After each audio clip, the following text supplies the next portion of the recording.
Well, I want Trey to introduce the podcast. What's up, y'all? Trey Lewis here. Welcome to My Highway podcast. And Zebb is our host today. You're way better at this than I am.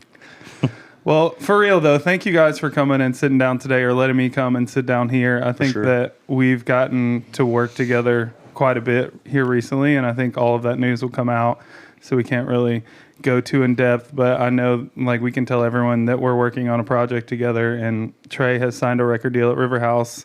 So we're going to go ahead and just throw that out there. Lynn, forgive us if we're not supposed to, but I mean, I've been saying it on my podcast, so I didn't say know. it with Kristen told us she listened to your podcast and made sure to let us know that had happened. I mean, I'm kind of like I'm an open scroll is what I like to say, so I don't really hide anything. Well, here's the thing. I think the real fans should know the truth, and then whenever it gets announced, if they didn't listen, they didn't know. That's right. For sure. And it's like, I think the thing is there's a lot of people out there signing record deals. They're like, oh, we can't tell anybody because people think you sold out or something, But it's like, I'm proud of the fact that I signed a deal. I'm not going to try and hide that, Well, and I think the cool part about what you're going to do is make something that you're proud of, right? Yeah, and it's not like I'm selling out. It's like I'm just adding to the team to see how far I can take it. And I think that's why I'm most excited to have both of you on the podcast, Alex, you too, just to jump in and talk about the journey along the way. And that's one thing. The reason why I started the podcast is because I feel like everyone thinks that anyone who made it just gets there and it happens overnight and they have success. And I know most recently we're coming off of CMA week, and Lainey Wilson, who's a good friend of mine, she's been in town for 11 years. And I love the fact that she shined the light on that whenever she won her award. It's like, this is 11 years in town for me to get this. And everyone who really gets there, I think, builds a brand for themselves and works for it. And that's something that I have to say, just to be completely honest from the jump, I wasn't as big of a fan of you in the beginning because I only knew you from Dick Down in Dallas. Mm-hmm.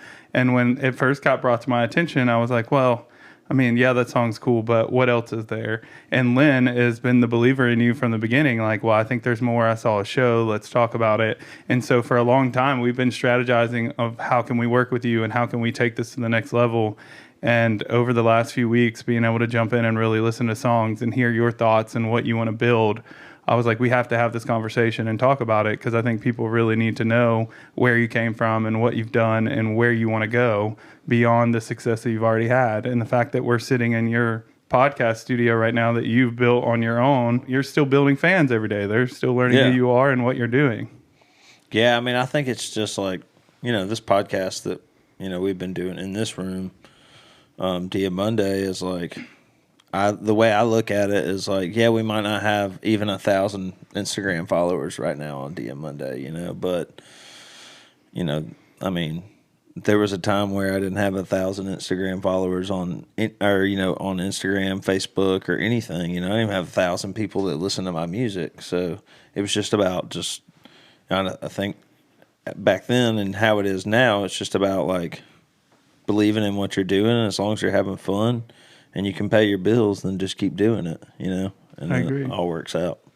Well, talk a little bit about how you got started in music, where you're from, all those things. Yeah, so I'm from Birmingham, Alabama. I grew up there. My parents got divorced when I was 3, and of course I don't remember that because I was a baby, but my mom got remarried right around that time, shortly after her first divorce, and all I can remember, looking back into my childhood, was I had a dad at home that was my stepdad, and then I had a dad that I went to his house on the weekends. So I had 2 dads. I know it sounds wow, he came from a broken home, but it was really pretty functional. Both of them coached my football team. One coached the offense, one coached the defense. It was pretty cool.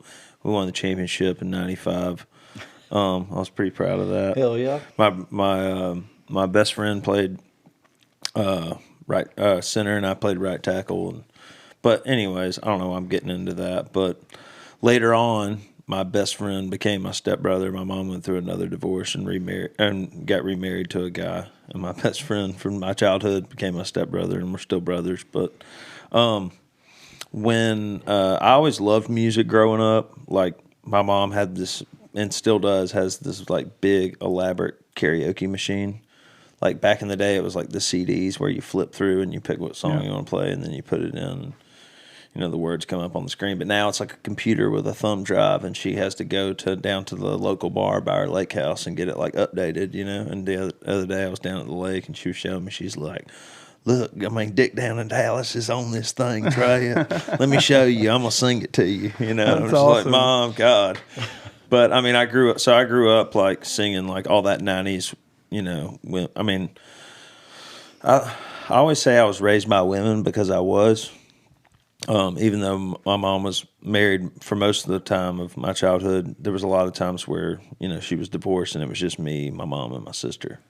So, like, I grew up listening to all that 90s country, like Martina McBride, Trisha Yearwood, the Dixie Chicks, you know, Patty Loveless, and I love that stuff. And then with my dad, when I was in the car with him, we listened to more like Clint Black, Brooks and Dunn, all that stuff. But I always loved singing as a kid. And I have two uncles. When we go to the beach every year, we have this thing where we would pick and grin. They would set up like a PA, and Mom would do the karaoke for a little while. Then everybody would get to drinking, and my Uncle Bobby and Uncle Fudd and Uncle Todd, they would get the guitars out. And I remember one of the first songs I ever sang in front of anybody was "Who's That Man" by Toby Keith.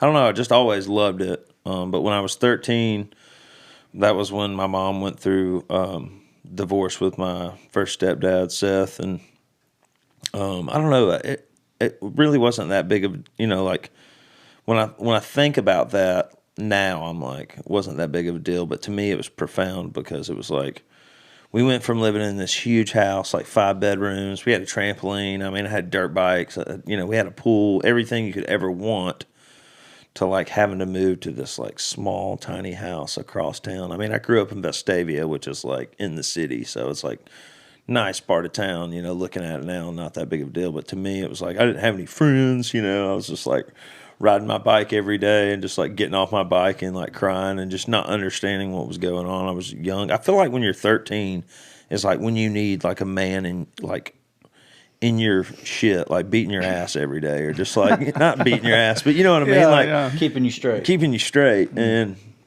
I didn't really have that, you know. And then I started skateboarding, and is there photos of that?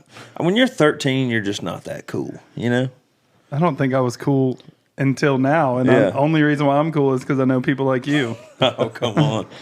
I think you're cool, but I mean, I think 13's like, it's like a hard age.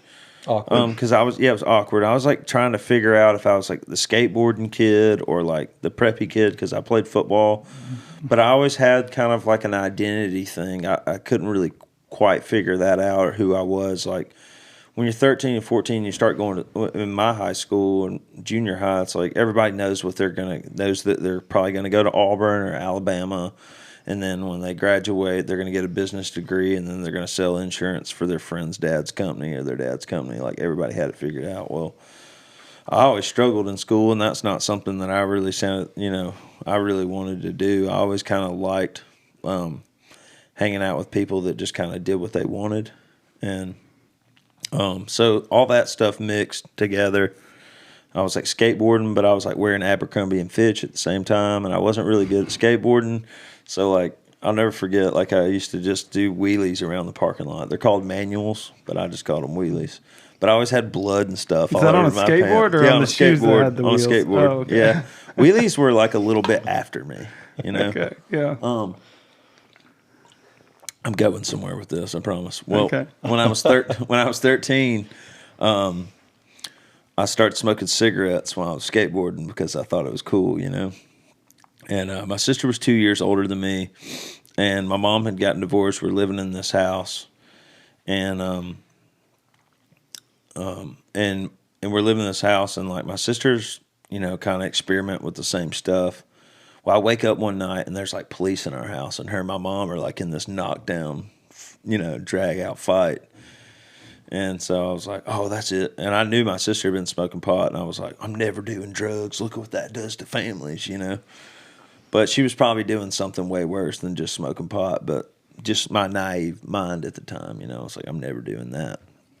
And But I did decide that, by this time, people in my school were talking about getting drunk and doing whatever. I'm hanging out with the cigarette smokers, so naturally, And I was like, well, I can drink some beer. My parents drink beer, nothing wrong with that. And I mean, I say this because the day that I drank alcohol, my life changed. Like, it did something to me that it doesn't do to normal people. Like, that's all my life came about. I was just obsessed about it, talking about it. I mean, it was a very important day of my life. I mean, I just remember, like, after that, it was like, all right, whose brother am I going to convince, older brother am I convinced to buy me alcohol? And then that's where my drug addiction and alcoholism started. And I quit football, I quit skateboarding, I quit doing everything. Everything came about that lifestyle and all that stuff. And, any hopes or dreams I ever had as a kid just disappeared. It didn't matter. I just wanted to be messed up all the time. So I did that for a long time. I had fun. In ninth grade, I started selling drugs. I dropped out of high school in ninth grade because I kept getting in trouble. And then I did homeschool for a year, which I really didn't do anything when I homeschooled. I just mom was a nurse. She worked 12s and she went to work, and I got high and looked up the answers in the back of the book and, did it. But she was like, all right, well, you got to go back to school because this ain't going to work. So I went back to school in the 10th, in the 10th grade. I did pretty well. I got C's and all that stuff. And then that summer it was just like party on. And I don't know how deep you want to go, but I did. Here for it. I did a lot of drugs, a lot of hallucinogens like acid every day for like 3 months straight that whole summer. And by the time I got back into school, I was like, I don't know, I felt like my brain was fried. And by this time I was selling drugs. I was running with guys that were way older than me, guys that had already dropped out or graduated, high school or whatever. And it's weird telling the story because it feels like a different lifetime ago almost. Yeah. But long story short, I had a drug deal gone bad in my house, and two of my good friends kind of got into it, and one of them got beat up really bad. And then after that, I was kind of like found out by the school that, Trey's not just a kid that, gets in trouble at school. He's a drug head and he's a drug dealer, So I learned early on how to run from my problems. So I just kind of took off, and I was like, well, they found me out, so screw this. I'll just drop out. And I dropped out of high school, and I started doing cocaine a lot and got the bright eye. By the time I was 17, I had a felony DUI and a felony theft charge in like 2 different counties. Like, it was crazy. And I got really high on cocaine one night. And sometimes when you do cocaine, I don't know if anybody's ever done it, but sometimes when I'm not saying do it because it's a hell of a drug, but I got this great idea that it would be great for me to go to military school. That would just fix all my problems. And I called my dad. I was like, Dad, I think I want to go to military school. I think this would be really good. And they took me. My dad paid for it. And that felony theft charge was money that I'd stolen from my dad. He pressed charges on me. And so I get to military school. I decided that I don't want to do that anymore. So I get on a Greyhound bus and get drunk and drive home. And I ride home. And then I go home and I drink for a weekend. And then I talk them into letting me come back to the military school. I go to military school, all my court stuff, everything. My dad goes to the court and vouches for me, gets everything thrown out, and then I got kicked out like 2 days later. Dang. So I come home. I'm not welcome at home. I get a little apartment. My parents helped me get an apartment. And how old were you at this point? I'm like 18, 19. I'm getting close to going to rehab. So I get a job working at Hardee's. I'm walking to work every day. And, it's like, I'm an addict and an alcoholic. I could, I don't know.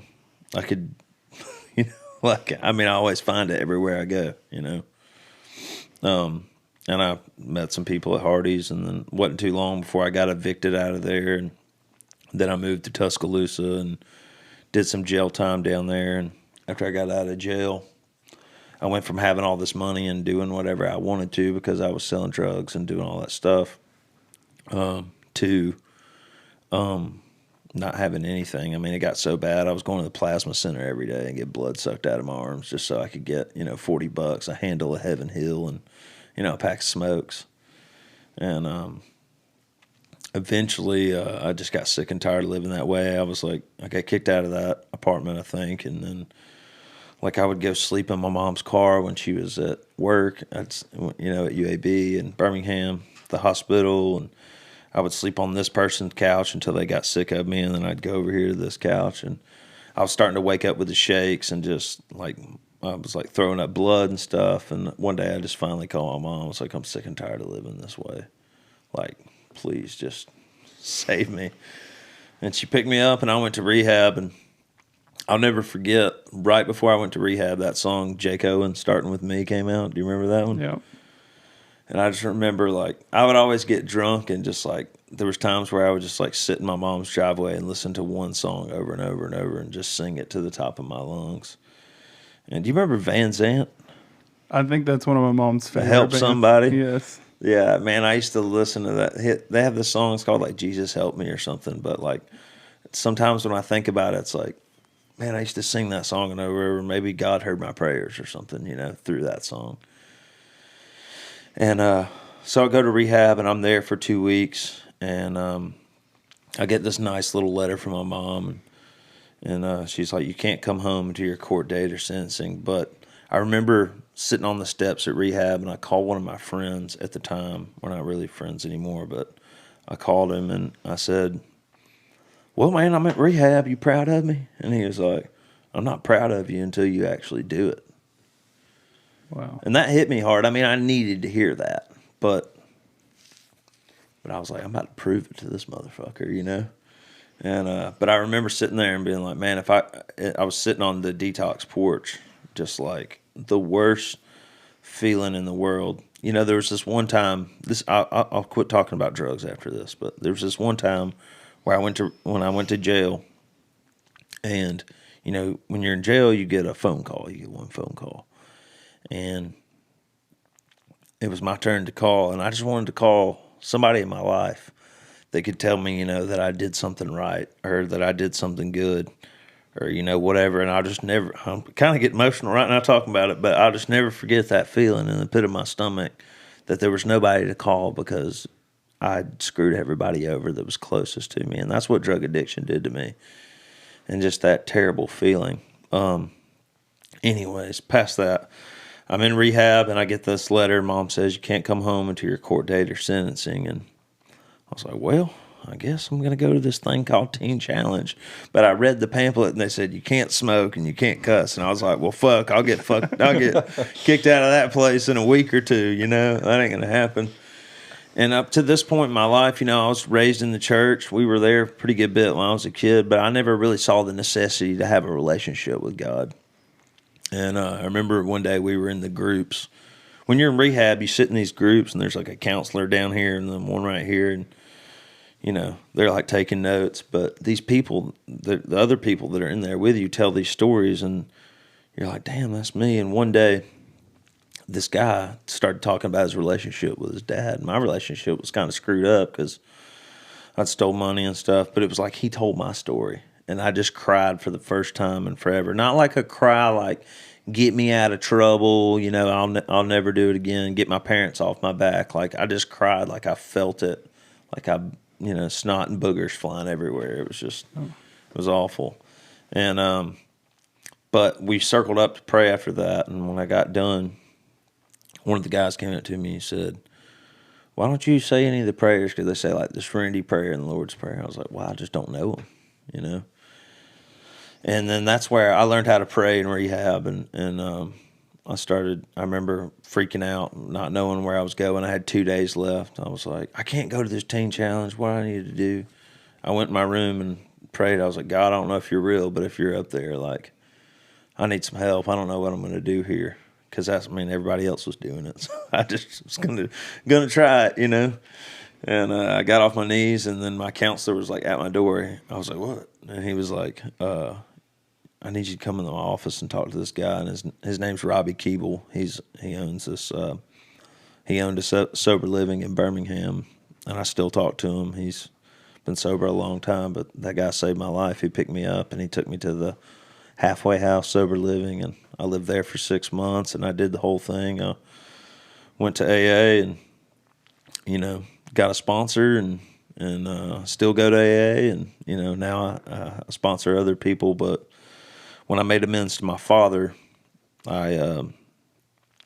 he told me, I was like, what can I do to make, things right? I gave off a long list, and he said, well, there's nothing you can do to make it right. I just need you to keep doing what you're doing. And back then, man, I really didn't think anything about that. But, now that he's not here anymore, that means a whole lot more to me now than it did back then.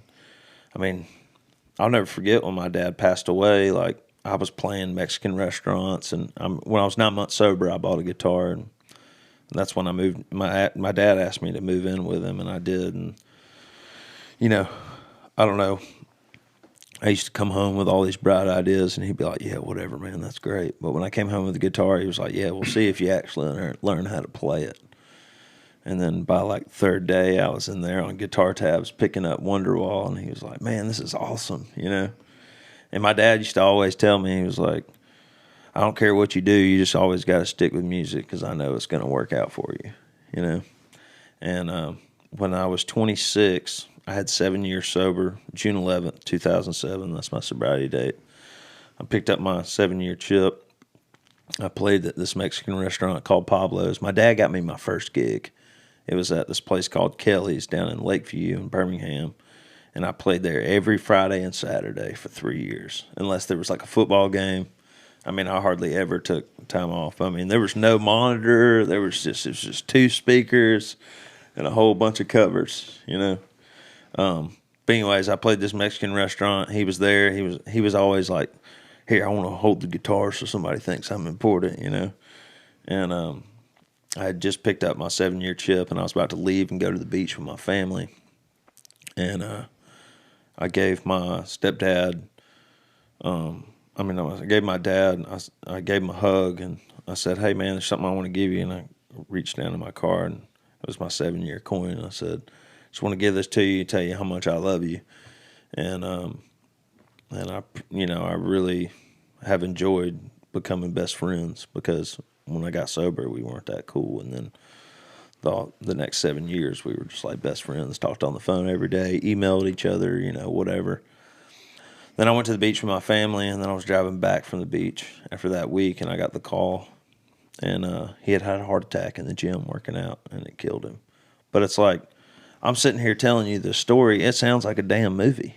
It does. It sounds like a movie, It's like, I mean, it crushed me. I mean, it was absolutely heartbreaking. It took me 3 years to get to a place where I was like, okay, my dad's dead, But looking back on it now, there's so many life lessons that I've learned without him here that I couldn't have learned if he was here, constantly bailing me out. Exactly. Mm. And it's like, I don't know, it's like, I don't know, it's just weird that that I got all that time with him, and he got to see me sober. He got to see my first full band show. I mean, it was terrible, but I mean, looking back on it now, but man, we were playing that Dierks Bentley song, "I Hold On," and I thought that was the best sounding thing that I'd ever done in my life. But I don't know, man. I think it's really cool to have had the experiences that I had,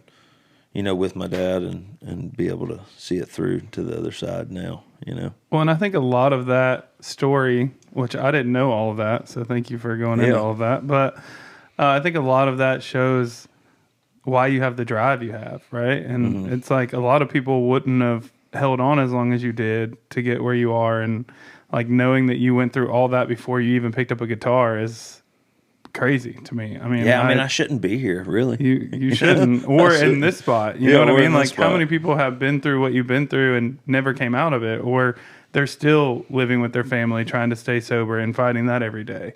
I think like that's the cool part is I didn't even know you were sober for the longest time, because you don't make that your narrative, you're there to help people and you do it, but it's not like what you center your life around, because you've moved on and you've targeted things that you want to build towards. And I think that's what's going to continue to help you be successful is drive. I feel like I always try to, like, it's like, I don't know. I've had so many experiences where, like, people, my friends in the business will reach out to me to get sober, and then I try to help them, and then they don't really want to do it. So it, like, leaves us with this, like, weird relationship, So, like, always try to, like, keep those things separated, but I definitely feel like I don't deviate from, sobriety being a part of my story. But, like, nobody wants to sit around and hear horror stories all the time, Like, and I learned that lesson the hard way. Like, sometimes when you talk about, the nitty gritty of the things you did, like, maybe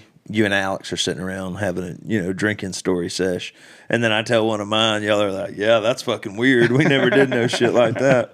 Because alcohol does something to me that it doesn't do to other people, So I feel like I try to talk about, my sobriety, and if anybody really wants to know, what it is and what it takes, then I'm all for it. I'll go all in on it. That's what I was going to ask you. So if there's someone listening to this who, might be at a place where they need that and don't want to reach out to anyone, I think what advice would you give somebody in that state? Like what? Well, I always tell people on my podcast, and anytime I get a chance to, if you feel like you've got a problem with drinking or drugs or, whatever it is. I mean, I have so many problems. It's not even funny. I mean, I struggle with food addiction and other things as well, but I always tell people they can always reach out to me. But usually my answer is just go to AA and do what they tell you, because that stuff works. Or 12-step fellowships. You're not supposed to say AA, but I've said it like 20 times at this point. So I think we're good. But I mean, yeah. I think that program is designed to work, surrounding yourself with a fellowship of people that are, all have the same, common goal. But to get to Alex, and to get, to kind of wrap up the drug thing, I feel like when I first started going to AA, I would always like stand outside, because you get there like 30 minutes before the meeting to talk shit with people.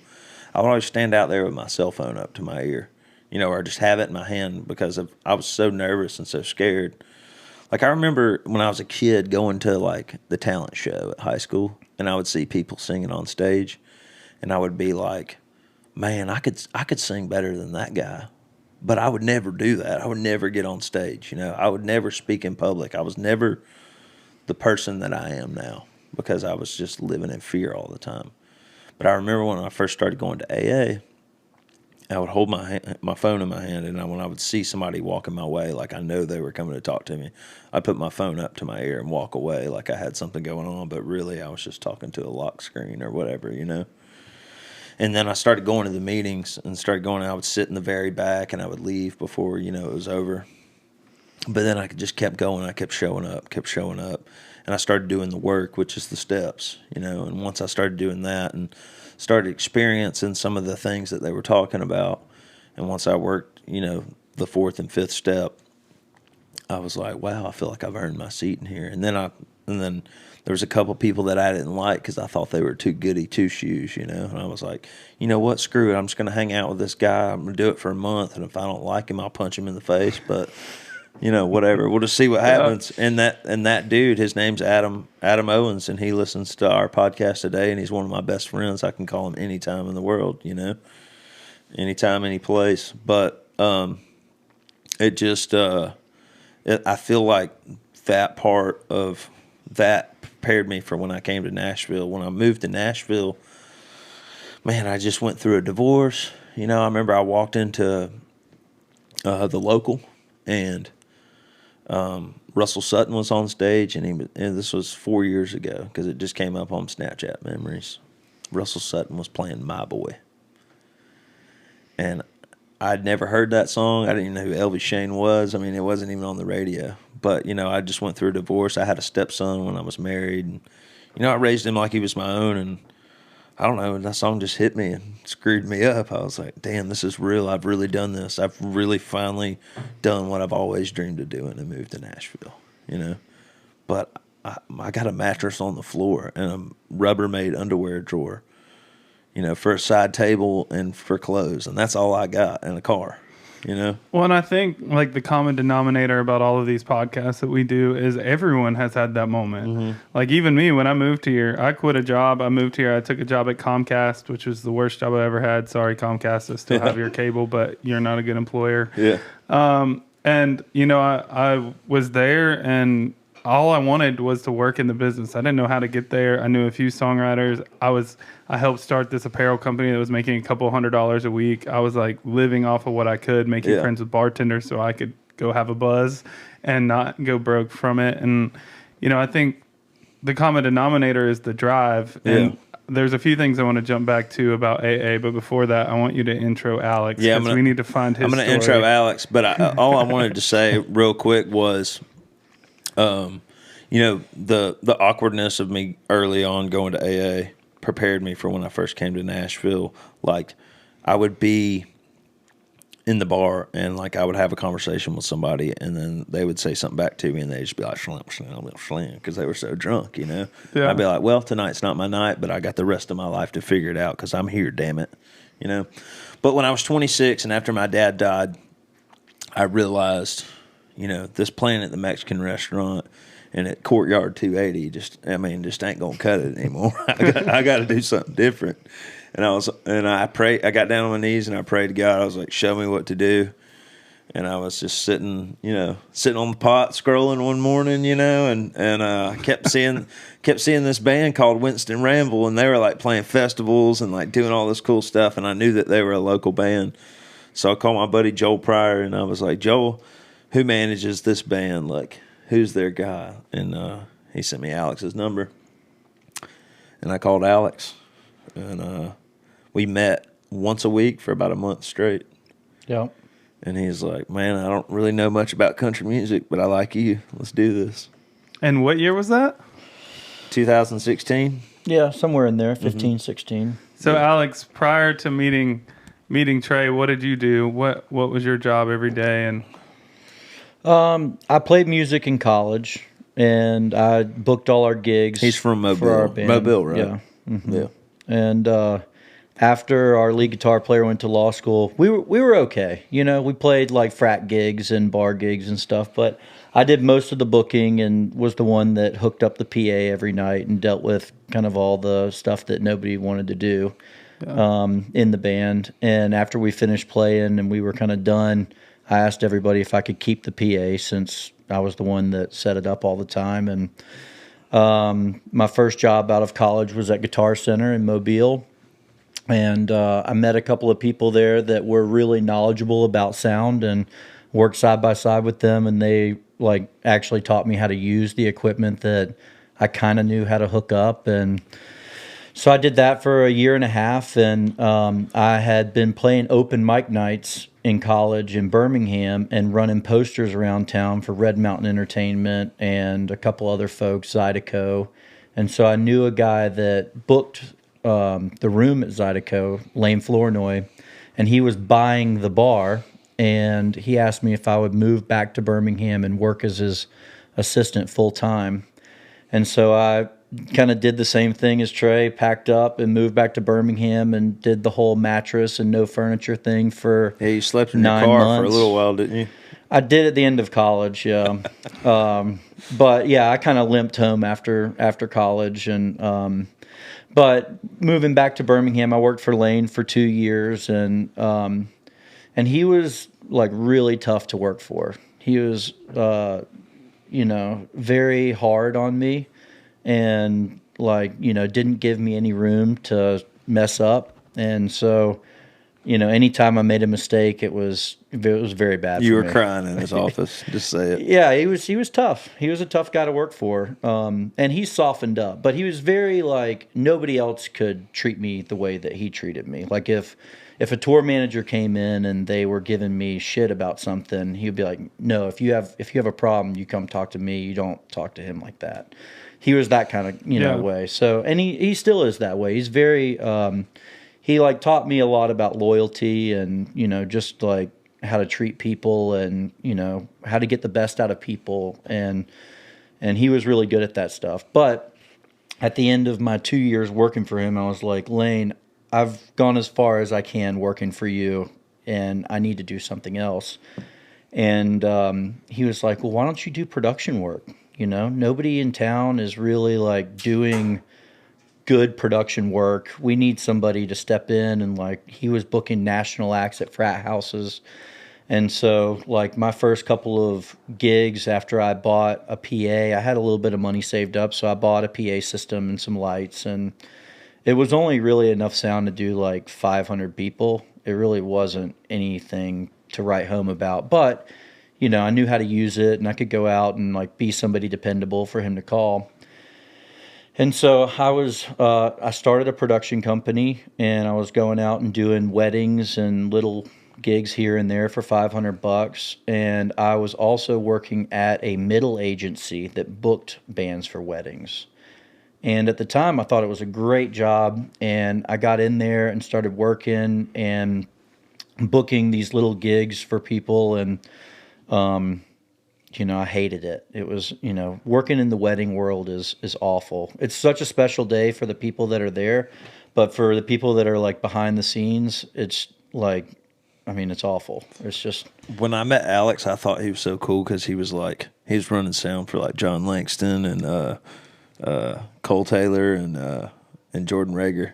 I thought he was just like so cool. When they did like the 4-wheel drive thing, is that the show that you're talking about? No, it was like frat parties that frat I was. parties, yeah. They get booked on frats, and I'd go run sound for them. But like looking back at some of those pictures, like those guys were early on in their careers too at that time. And I mean, Forever Girl was a smash back then. Yeah.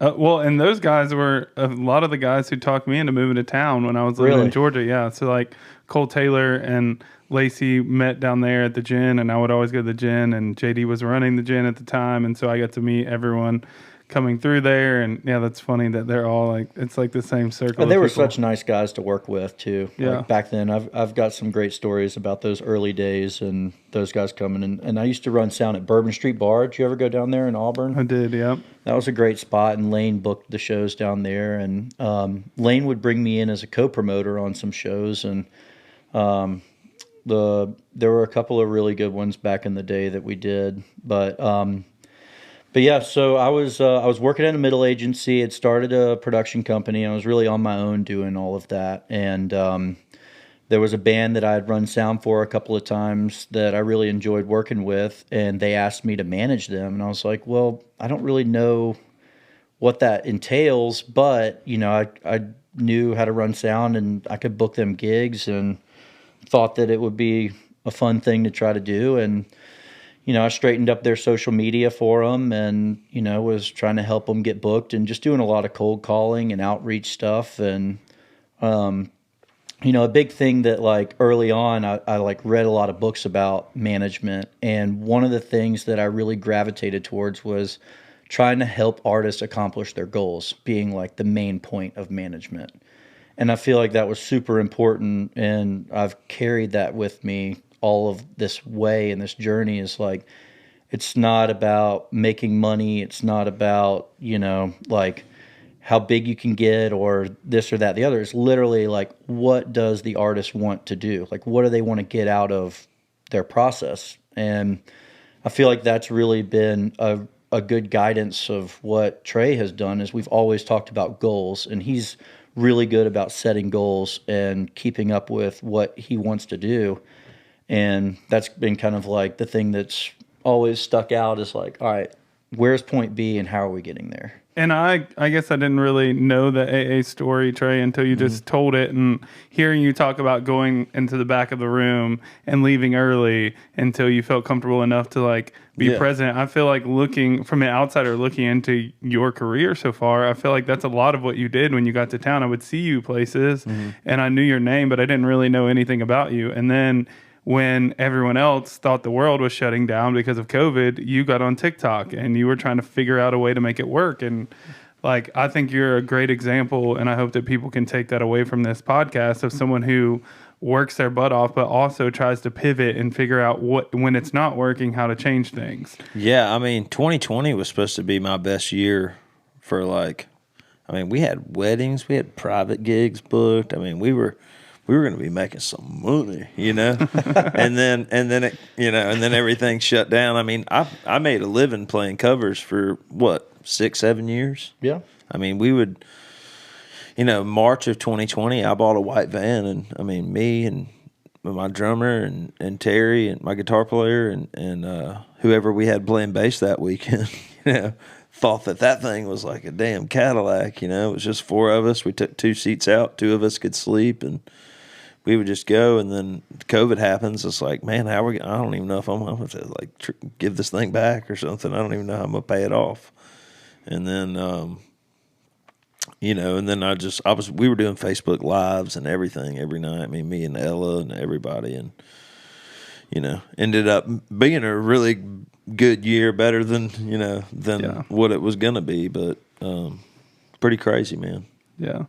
And Alex, just knowing that you managed Trey through all of that, all those like cover shows and all of that, always working for something else, like what inside of you was like, let's keep doing this? Because I think a lot of people, especially like early on managers that don't have a bigger artist pulling in the money, you have the production stuff happening, but a lot of them don't have the drive that you have to do that. And I think that that's something that young managers should hear is like, you're not going to make money, and you might not make money for years on an artist. So like what inside of you kept you going through all of that? Well, I remember when I was younger, when I was working at Zydeco, I was trying to get out of there, and I went to Red Mountain Entertainment because I'd put posters up for them. And I remember like somebody knew, was it Weinberger? Gary Weinberger, one of the owners there, and they were like, just walk into his office, he'll love it, and just ask him for a job. So I walked into Red Mountain, and I was like, oh, I'm here to see Gary Weinberger. And they were like, do you have an appointment? I was like, no.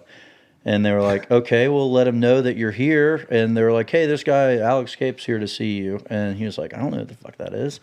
And I walked in his office, and we had the greatest conversation, just like talked about music and life and like work. And I told him I'd do anything. I'd come in there and take out the trash. And he was like, why do you want to work here?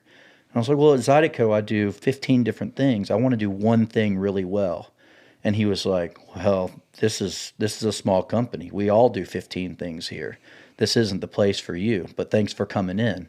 And so I just completely biffed it at the end of the conversation. Like I had the job. Yeah. And then I said that to him, and he was like, no, you're not. This isn't for you. And so, like, at that point, I was like, it's okay to, like, I got to be okay with doing multiple things. And, like, up until very recently, I've done a lot of different things and, always taken out a minimal amount to, like, live and put everything back into what I'm doing. And that's definitely, like, a value. Trey and I share a lot of values, and that's something that, like, I really appreciate out of what we get to do together is that we believe in a lot of the same ideals. And one of those things is, like, reinvesting back into what you're doing.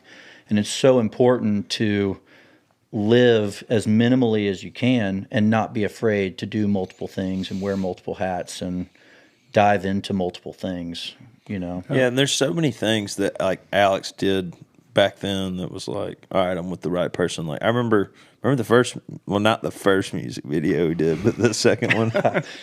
Yeah. The first music video we did, it was like, oh man, it was like $500 for the music video, and the guy that was doing it like didn't even know how to like use the editing software. So Alex had to like go over there and like buy some stock footage and like put it together. It was bad. We were like, all right, next time we're doing this right. So the next time we came up here, we did the video with Bo Ibbotson, and I don't know, but like it was like I didn't have enough. The video was $3,000, and I didn't have $3,000. Like, but Alex paid for half of it, And then when we did the marketing, I mean, I think Alex maybe put, his own money into the marketing because I didn't have that. I had to pay bills. I had a wife and a kid. So, but I mean, there were so many things like that Alex did. Or like we'd go to Raleigh and Columbia and Myrtle Beach, and I'd be like, hey man, we're getting only paid $1,000 a night. Would it be cool if we didn't do the percent on this one? And he'd be like, yeah, sure, man, go save money. Like there's so many things like that and even still today, like in our touring package now and things that we do now, where he'll be like, yeah, well, I don't want to not take production because we're struggling on money. We need to go put out the same show that we did, you know, like, and he'll, you know, just take it off. But there's just so many things like that he did early on that we even still do today. That's, you know, like what he said, the values, man. Well, and I think that's important, right? And that's what I was trying to get to a little bit with that question was it's important for managers, especially young managers that are listening to this, to know, like, if you're not willing to invest your own money and your own time into an artist, like, it might not be the right fit because it takes time. And I feel you have to feel that way as the artist too. Like, you want to invest your own time and efforts into what you're doing. And if you don't believe it yourself, who else is going to believe it? Yeah. And I think that's a big testament to you is like, you believed in yourself enough and the traction enough to be like, I'm going to cut this song that everyone else is scared to cut just because I think it's funny and I think it can work. And it did work. And now it's like the drive in you hasn't quit. Now it's like, okay, this happened. So how can I elevate myself enough from the success that I've had from this song to show everyone else that I'm way bigger than this song? And I think that that's what I want you to talk about now is what your future looks like. You know, obviously everyone knows the success of Triple D, as Leno would call it. Triple D. But they know the success of that. But how are you capitalizing off of a social moment that blew up for you? Like, I think there's a lot of people out there that can learn from that. Well, I think the beautiful thing about that song is, and Alex says this all the time, is that song's always going to bring people in, no matter what, forever, right? Mm-hmm. But Alex, you know, also says that he believes that that's not going to be my biggest song forever, you know, and I believe that too. I do too. And I mean, I have to believe that, you know. But, you know, I feel like my job is as an artist and, you know, our job as a team is that if you come to my show, a Triple D fan, you know, you leave a Trey Lewis fan. And you know, I feel like, you know, in the last year and a half, we've done a really good job of like, you know, putting out different kinds of music. And I feel like, you know, Alex says this a lot. I feel like I'm just repeating a lot of things he says. He's he's my guy, you know, but like, you know, it's like I've always, you know, diversified the different styles of music that I put out, you know, and different, you know, it's like, what kind of music does that guy play? You know, it's like, oh, he's more like traditional country or he's more like pop country. I feel like I do it all, you know, because I like all types. But I just think that it's a fuck. I lost my train of thought. I don't do that much. Well, when we put music out, we kind of put it into two categories. Yeah. It's like, is this going to bring people in or is it going to keep them there? And so Trey's got like tons of stuff that he writes that's like really meaningful. And that's the deeper layer of the onion that like really drives the connection once somebody already knows who he is.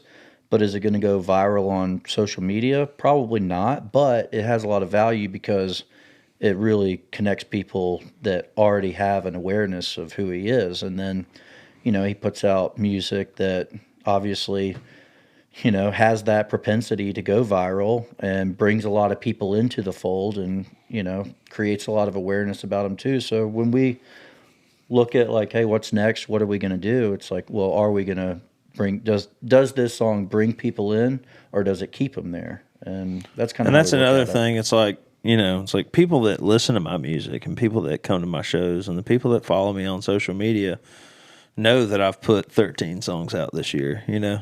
But the people that are like, you know, I guess the haters, they're like, well, what are you doing now? It's like, I had another #1 song on iTunes in January. Where you at, dude? You know? Yeah. But, I mean, I will say that felt good to get that, you know. It's because, like, I had this song that went viral and I had, you know, that I didn't write, that my friends wrote. And then in January, you know, last year I wrote a song that, you know, that was a real life experience. And I put it on TikTok, and it did blow up on TikTok, and then it came out, and it was the #1 song on iTunes.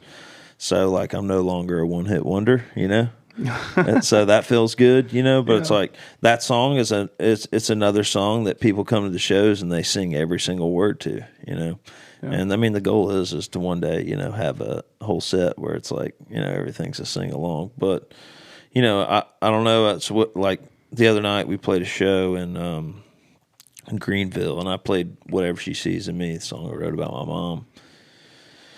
And it's like, I don't know, it's like halfway through the set, and I looked out at the crowd, and there's like a 6'5" grown ass man crying his eyes out, while I'm singing the song, and it's great. like, man, he came here to hear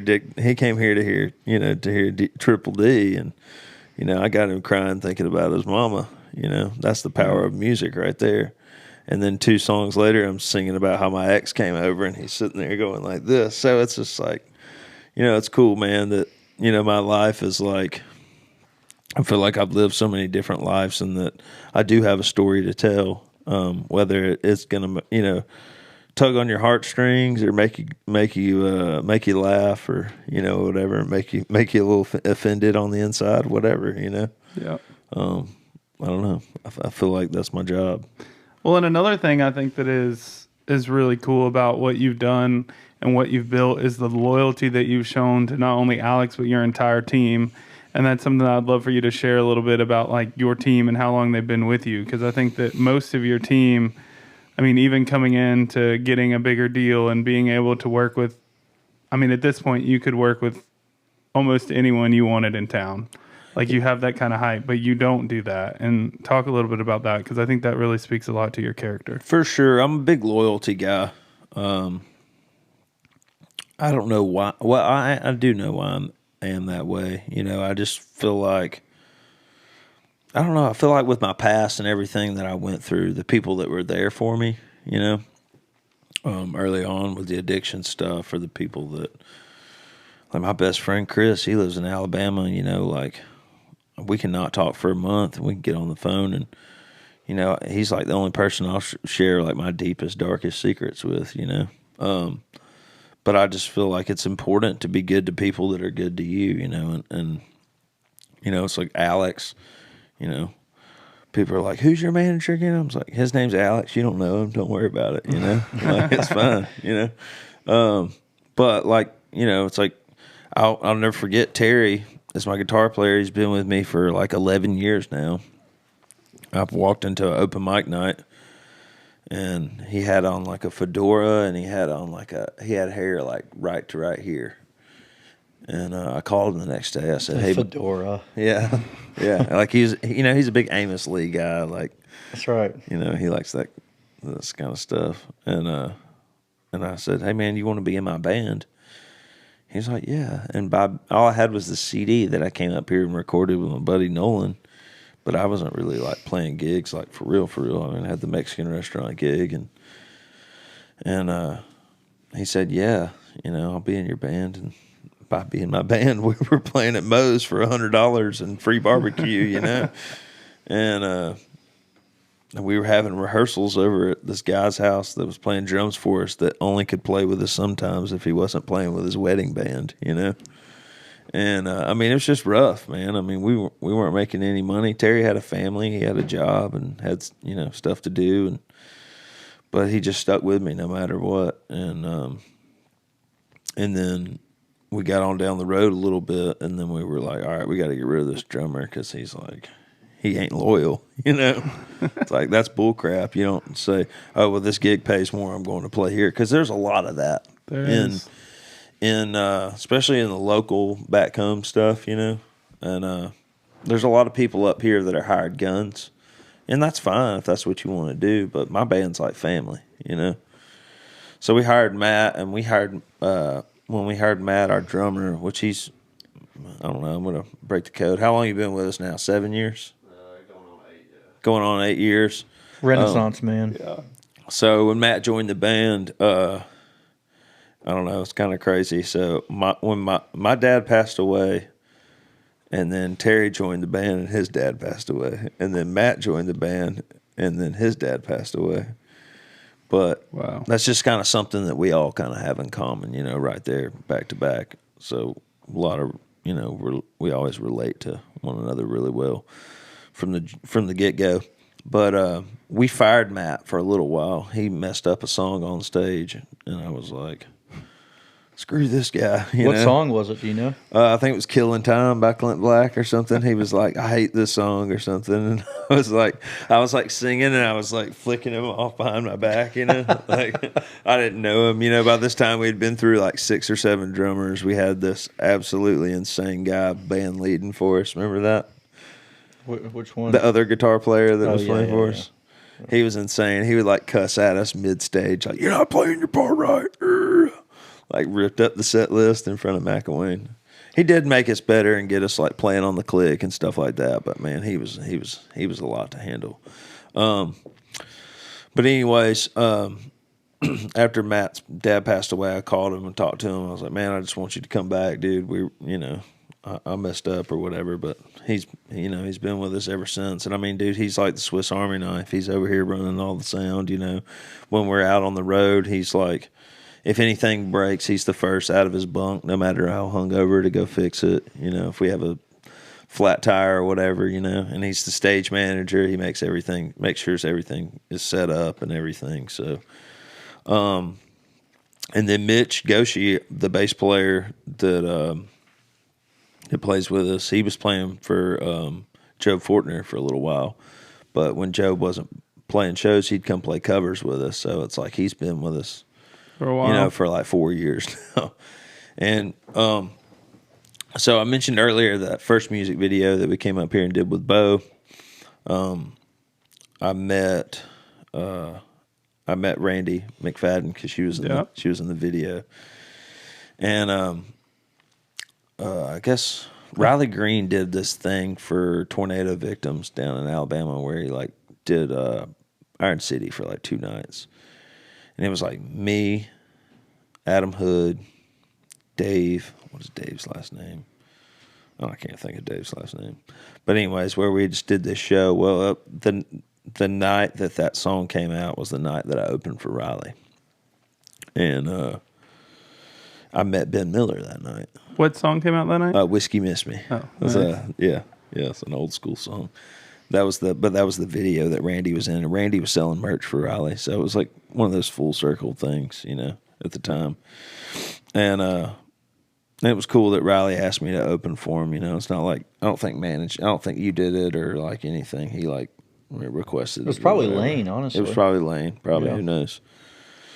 So we play this show, whatever. I meet Ben Miller, and then when I moved to town, I had Ben's number, I guess, from Facebook. We stayed in touch, and we like wrote songs together, whatever. He didn't really introduce me to anybody, but we just wrote songs together. But I just knew that if I ever, because I watched Riley go from like playing the bar gigs down in Alabama to, that apex stage on the, blocking off the street at Zydeco, and him having this incredible band and just being all these people right before the Outlaws Like Us album came out, or the EP or whatever. And then he just, blew up. But I was like, man, if there's ever a chance for me to like hire that guy, like that's going to be my dude right there. And when Triple D came out, he sent me a text message. He said, "You got a #1 song for saying the F word." And I said, "You ready to lead a band?" That was my text response. And he said, "You hiring?" He was playing with Rodney Atkins at the time. Yeah. And so he quit that gig and joined my band. And he's been with us now for, I guess, 2 years. That's awesome. It's been awesome, man. I mean, he's kind of like the dad of the group. He's kind of done everything we've done, but for the most of us, most of us are experiencing all this stuff for the first time, Yeah. Playing their arenas, and, he'll be like, "All right, now this is what this is going to be like, and this is what you don't need to do. You're probably going to do it anyway," but, but I mean, it's pretty cool. We got a pretty cool dynamic, and, being on the road together and stuff like that, I mean, it's real easy to, find the things that you don't like about people, and, but it's like, this comes from Alex again. The best thing you can do is find the qualities that you do like and just try to concentrate on that, Yeah.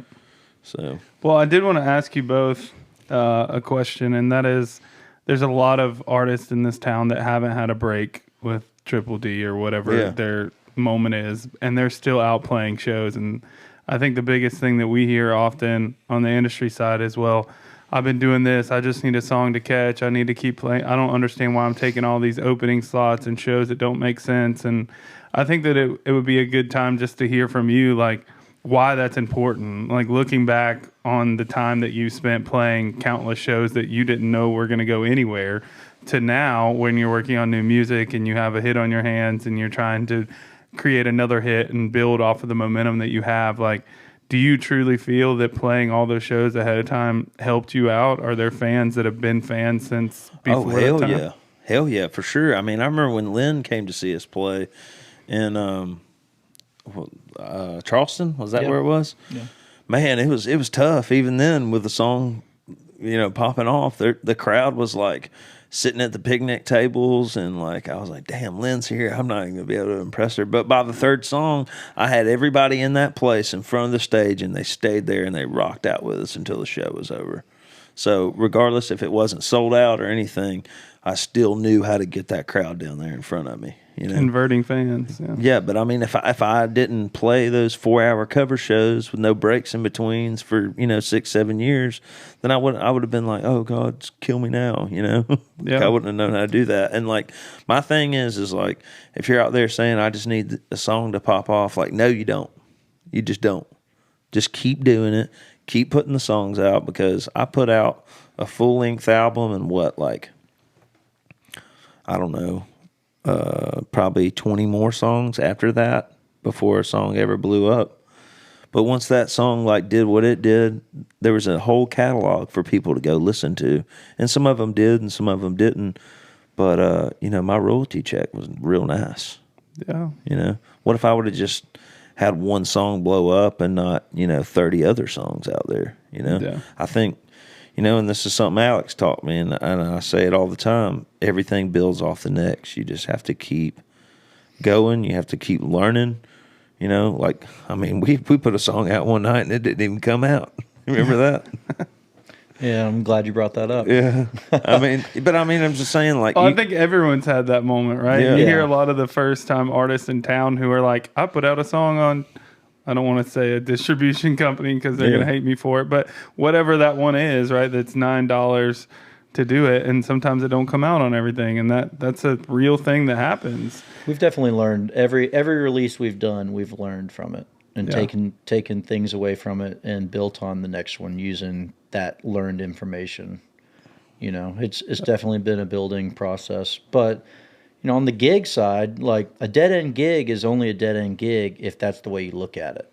Yeah, I'll never forget. I was trying to figure out how we were going to play at, how we were going to get on the Tin Roof circuit, and I played this thing called Birmingham Born in Birmingham. It was like during the day, noon o'clock, nobody was there.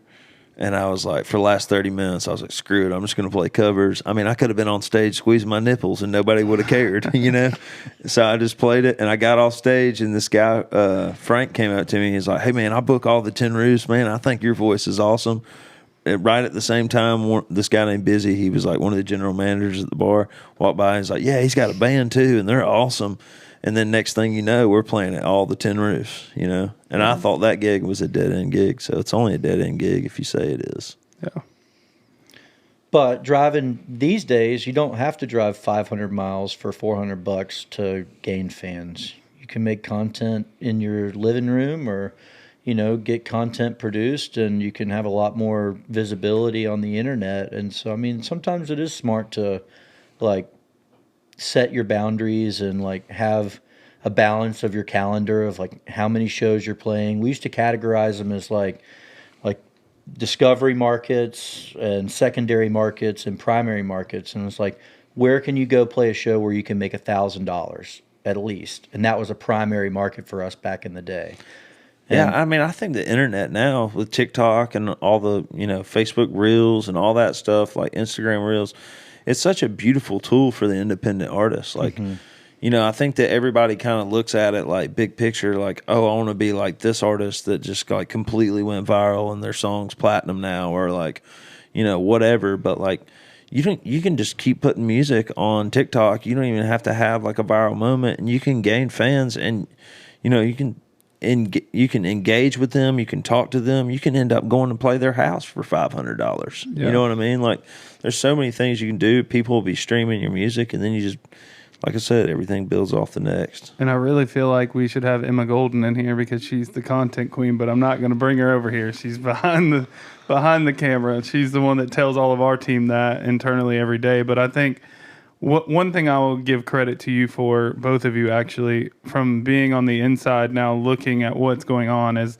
yes, you're right, building content, putting out songs, continuing to grow is important. But what happens before that is even more important. I think you have to be prepared for something to happen. Like, not only do you mentally have to tell yourself, like, this could blow up, this will blow up, I'm going to post it until it blows up. But be prepared for if it does blow up, because a lot of young artists, I think, aren't prepared for that. And they put something up, they just tease a song or something, and it goes off, and then they have nothing to do. Like, they don't have the master of the song, they don't have a plan for it, nothing, and then they just let a moment go by. And I think that's something that y'all have done really great that a lot of people don't get to see is, Trey, when you had success with this song, you went and mastered a bunch of songs that you believe in. You didn't know if they were going to come out or not, but you're like, I'm going to have them ready. Yeah, I don't even know if I'll ever put some of them out. Yeah, you know? but you have them ready, right, in case you do. And you continue to tease new music and build that. And I think that's a huge part of the strategy that should be heard, and that people should do that and continue to do that. Yeah, that Grady Smith guy, he thought that Triple D was like, it was all planned, you know, that I like already had the song recorded and that I was already signed to a label, and, you know, but like we did everything we did for that song was on the fly. Like, I mean, Alex was already making my merch down in Birmingham, but like, you know, it was like maybe 3 T-shirts every 3 months, you know. In COVID, we opened a print shop in the back of our warehouse, like bought a really cheap, press off Facebook Marketplace. And there's a guy on my crew, Isidro, who ran sound, but also did some printing in college. And we had set up Trey with like an online merch store. And between April and November of that year, we had sold $800 of merch online. And like, I mean, we can edit this out, but I mean, he sold like $200,000 worth of merch in the first year after that. It was crazy, right? Like that's from insane. November to November the next year, it was That's like insane. That's just how like crazy the explosion was. Yeah. And, But if y'all don't want to cut it out, I would love to leave it, you because I can think leave that it. people really need to hear that there's the possibility to do that. You know, if you have things set up and you're ready for that. So, well, I know we jumped in a lot and went really in depth in your story, and thank you for doing that, because that's what I wanted to do. So thank you both for being here today. Yeah, and, thanks for having me. Trey, I kind of diarrheaed at the mouth, but I hope it was all but right. I think it was good. I was going to let you leave us with one thought to think on, if it's PG. Man, I don't know. Thanks for listening. Thanks for watching. Come check me out on the DM Monday podcast, and this one is called My Highway Podcast. Yeah. Thanks. Spelled weird. Sounds normal. Thanks for listening to the My Highway podcast with Zebb. Thank you, Zebb. Thank you. Awesome. That was good.